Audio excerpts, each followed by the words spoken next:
Hey, welcome to a new episode of Nate's MMA Corner. I'm Nate, and if you watch my show, you're in my corner. Today's episode is a pre-fight show for UFC 199.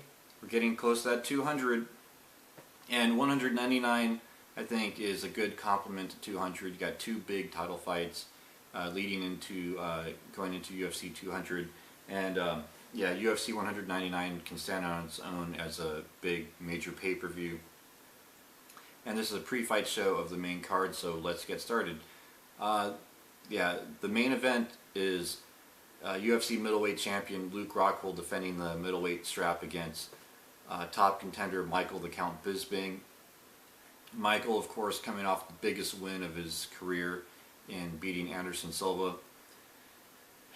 And this is a rematch of the ages, as both had war words in interviews in the past, and Luke Rockhold is a well-rounded fighter. He's a former Strikeforce middleweight champ, and Michael Bisping's a veteran.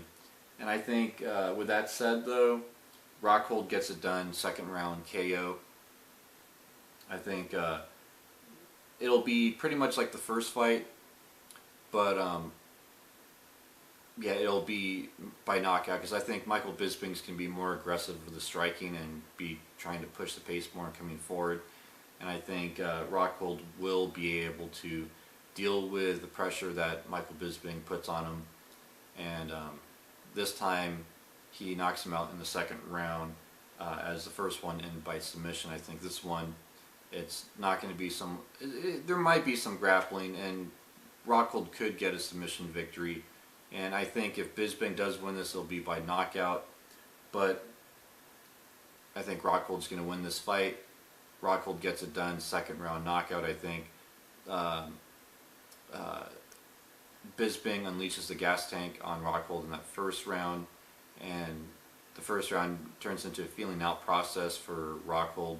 And then in the second round, Rockhold finds his groove and lands some flashy shots and gets a big flashy knockout in round two. Then in the co-main event for the UFC Bantamweight Championship of the World, the 135-pound weight class, we have Cruz defending his title against Faber, and this is a trilogy. This is the third and final chapter, as they say, in the trilogy of Cruz versus Faber. And I think this fight, Cruz gets it done by decision. I think Faber tries some big shots, and then it keeps Cruz running around in circles for a moment until he finds some good shots to land, and then he lands them, and then he basically outpoints Faber each and every round and route to a unanimous decision victory. I think he's going to wear out Faber. He's going to land some good shots early on, and when it gets to the third and fourth round, it's going to be all, I guess you could say, cruise control.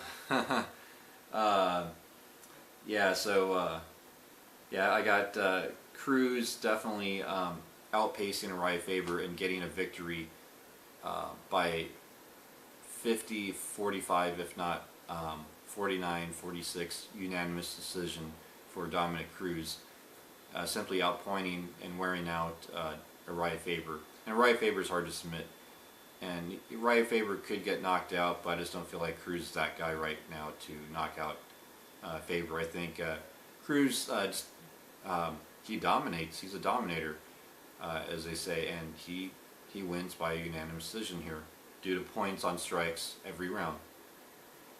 Then also on the main card in the featherweight division, we have Max Holloway versus Ricardo Lamas. And this fight, you got two top prospects. Ricardo Lamas, he's only lost to Jose Aldo, and he's lost to Chad Mendes. Outside of that, you know, he hasn't really lost anything. And then you got Max Holloway, who's just on a tear, and he has height and reach and speed advantage and age advantage over many other featherweights.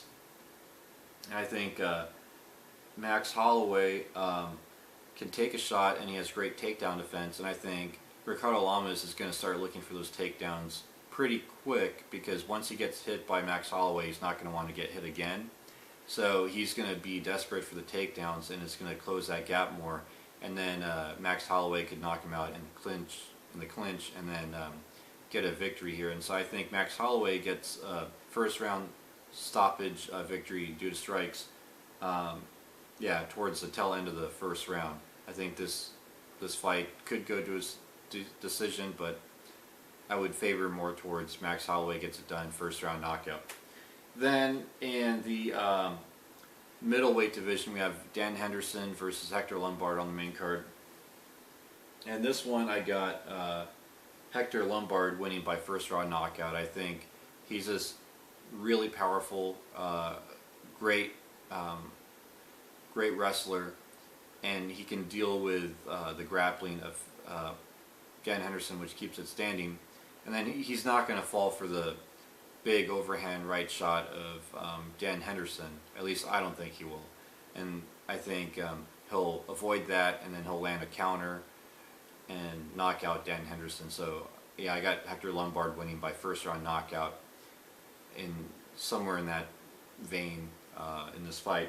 I think that yeah, Dan Henderson tries for a big knockout, just doesn't get it, and Hector Lombard capitalizes. And then there's any takedown attempts on either side will get stuffed. So this is going to be a stand-up war, and it'll be a knockout win for Hector Lombard, I think. And it's going to be a good fight. I think this fight won't be boring. And then to kick off the main card in the lightweight division, we have Dustin Poirier versus Bobby Green. Dustin Poirier's looked good at lightweight. He had hits and misses at featherweight, but then you look at, he lost to Cub Swanson at featherweight, he lost to Conor McGregor at featherweight. No shame in losing those guys at featherweight. And then he was able to beat, you know, most anyone else that wasn't a big name at featherweight. And then he's still a young guy, and he still has speed, and he still has heavy hands. That I think he dominates Bobby Green, and then he wins a decision, because Bobby Green's a tough guy, he's hard to finish, and I think Dustin Poirier gets it done by decision due to strikes. Maybe there's takedowns. I could picture one or two takedowns, but if whoever gets taken down either side pops right back up, and then Dustin Poirier, I think, gets back in it, and you know, gets back in the striking groove, and then he just dominates Bobby Green, and Bobby Green will hang in there, and it won't be enough though, and I think Dustin Poirier gets the victory by unanimous decision.